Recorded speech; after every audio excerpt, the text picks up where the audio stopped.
On the phone now from Chicago with us is Bob Stein. He's the senior economist at First Trust. He's a Bloomberg Best, one of the most accurate forecasters of economic indicators. Bob, welcome to InBusiness. Even more than that 1.3% increase was the revision to the prior quarter. Did we have a double dip? No, I don't think we had a double dip. If you actually look quarter by quarter, 2010 was stronger than we previously estimated. It was really the first quarter that was significantly weaker. And when you look at the first quarter, why was it weaker? Predominantly, it was that we had less inventory accumulation. And if anything, that actually leaves more room for growth later this year. So we're not worried about that very low print of less than 0.5% rate of growth in the first quarter. We still believe there will be a substantial acceleration in growth in the second half as we get over the supply chain disruptions from Japan. I mean, this has got to be the last time that we hear about the supply chain disruptions from Japan, right? I mean, this doesn't work as an excuse anymore.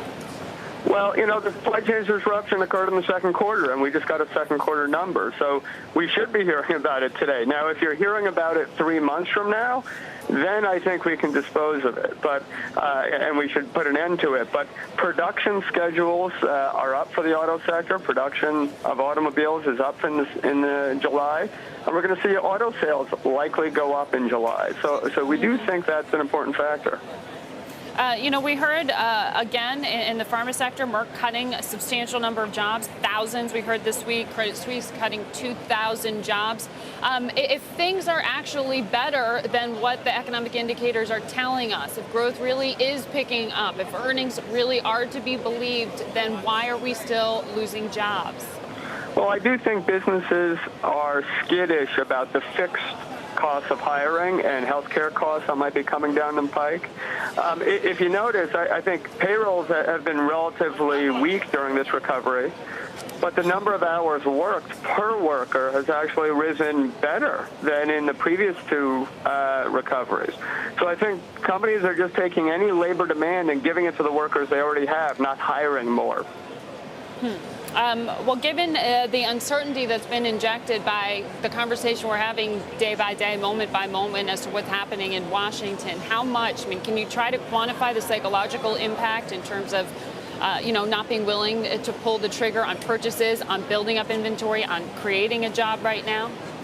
Well, I do think it is having an impact on the business side.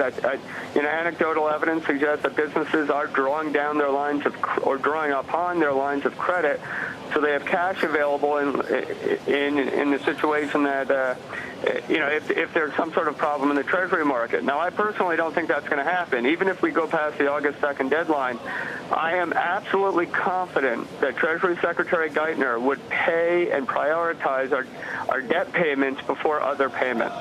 And I don't think that's going to be a problem. August 15th, do we see a credit downgrade in the United States? I think it's more likely than not that we do get a downgrade, and that's a 1 or 2 day event for the markets. But like Japan, as we've seen for their market over the past couple of years, I don't think it necessarily leads to a huge rise in bond yields. All right. Thank you very much for calling in.